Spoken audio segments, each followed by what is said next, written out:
السلام عليكم ورحمة الله وبركاته. ازيكم حبايبي؟ عاملين ايه؟ وحشتوني جدا. معاكم سوسو العربي. النهارده هنقدم مع بعض وصفة سهلة سريعة بسيطة، اقتصادية من الدرجة الأولى. وهي الوافل من غير مكنة، من غير زبدة، من غير حليب، بمكونات موجودة في البيت. وتقدري تفرحي ولادك. عشان تعرفي انا عملت الوصفة دي ازاي، يا ريت نكمل الفيديو للآخر. بس قبل ما ندخل على الفيديو متنساش نعمل لايك والسبسكرايب والشير ونفعل الجرس عشان يوصل لنا كل جديد من عندي انا سوسو العربي. وتعالوا نشوف المكونات بتاعتنا البسيطة، مفيش فيها اي تعقيد خالص يا جماعة. معايا هنا هنحط كوبايتين من الدقيق، اللي هي الكوباية المعيارية، اللي هي نص كوباية يعني. فلو هتحطي كوباية معيارية هتبقى كوباية كاملة. وكوباية من المية السخنة. معايا تلت كوباية من السكر، وربع كوباية من الزيت. معايا بيضة درجة حرارة الغرفة. معايا نص معلقة من قهوة سريعة الذوبان. معايا هنا رشة فانيليا ورشة ملح مع بعض هنحطهم على البيض. ومعايا نص معلقة من البيكنج باودر، وحط عليهم شوية كده من البيكنج صودا. تمام. هنشتغل في الخلاط. هحط القهوة سريعة الذوبان في المية المغلية. طبعا انا هكتب لكم المقادير في الوصف، في صندوق الوصف يا جماعة، عشان اللي حابب ياخد المقادير مظبوط وينفذها. النكهة دي انا حبيت العب فيها لان ما كانش عندي حليب، فقررت ان انا اعملها ايه بالطريقة دي. فكانت هايلة جدا جدا. كمان عملت لها صوص في اخر الفيديو. انا ما عملتش الصوص في الفيديو ده، بس هكتب لكم المقادير برضو في صندوق الوصف. بضيف المواد بتاعتي، وحطيت هنا نص معلقة كمان من الكاكاو الخام. طيب لو انا ما عنديش قهوة سريعة الذوبان فانا هعمل بمعلقة كاملة من الكاكاو الخام. تمام كده. ده البديل المفروض للحاجات اللي عندي، لان انا ما استخدمتش الحليب فاستخدمت ميه، فبالتالي لازم اديلها طعم مختلف، متبقاش بميه وكده وتبقى بيضة. فانا حبيت ان يبقى الطعم بتاعها كده. ضربت كل مكوناتي في الخلاط بالشكل ده، وده القوام بتاعها النهائي. هجيب بقى القوالب بتاعتي، والقوالب دي متوفرة في محلات اللي هي بيع الادوات المنزلية، مش غالية خالص. هتعملي بقى بيها كل يوم لو انت حابة تعملي بيها فطار عشاء. مش محتاجة انك تروحي تجيبي مكنة وافل عشان تعملي الوافل لأولادك. طيب ده نفس طعم الوافل اللي بيجي من بره؟ طبعا اكيد لا، مش نفس الطعم ولا نفس القرمشة. بس عايزة اقول لكم انه هايل جدا.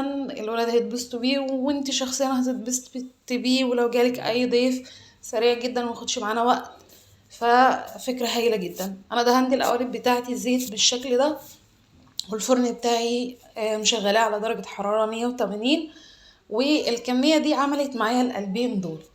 يعني كمية بسيطة جدا، كوباية دقيق، كوباية مية مغلية، بيضة واحدة، تلت كوباية سكر، ربع كوباية زيت، وشوية ايه، فانيليا على بيكنج باودر. حاجات يعني بسيطة جدا يا جماعة ان انتوا تعملوها وتفرحوا بيها ولادكم. وانا شغالة كده عايزة اقول بقاء لله في شهدائنا في تركيا وسوريا. الله يرحمهم يا رب ويصبر اهاليهم، وربنا يشفي المرضى اللي طلعوا من نكبة الزلزال دي، وان شاء الله يا رب يلاقوا المأوى الكويس والدفى والأمان. الموضوع مأثر فينا جامد. انا من الناس اللي انا متأثرة جدا جدا بالموضوع، ومفيش ورايا حاجة غير ان انا اتابع اخبارهم. اتمنى يا رب ان هم يوصلوا لاخر ضحية موجودة، وربنا يتولاهم برحمته يا رب.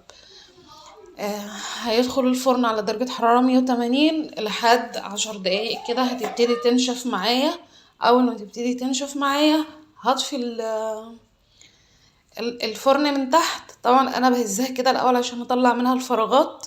بدأت اتوتر لما اتكلمت عن اخواتنا في سوريا. الموضوع مأثر فيا جدا، انا اسفة والله، بس فعلا ما كانش ينفع اعدي الفيديو ده من غير ما اذكرهم بالخير يعني. بعد ما طفيت عليها من تحت، شغلت عليها من فوق علشان احمرها شوية تاخد وش، وفي نفس الوقت تديني درجة قرمشة كده خفيفة. هبتدي انقلها في صينية تانية بالشكل دوت علشان احمر الجزء اللي فوق. هي مش افتكاسة يا جماعة، بس هي الفكرة ان انا غيرت في الطعم وفي ان انا ممكن ابدل امكانياتي. بدل ما احط الزبدة حطيت زيت، بدل ما احط حليب حطيت مية.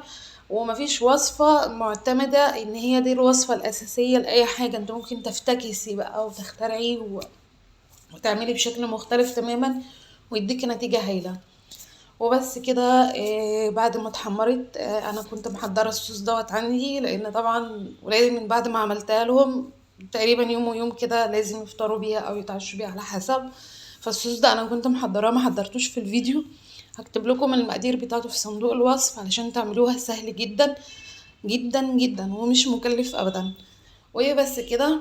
انا كده خلصت وصفتي، اتمنى انها تكون عجبتكم، اتمنى اكون خفيفه على قلوبكم. لو عجبكم الفيديو بقى انزلوا اكتبوا لنا كومنت وقولوا لنا محتاجين نعمل لكم ايه تاني بطريقه بسيطه.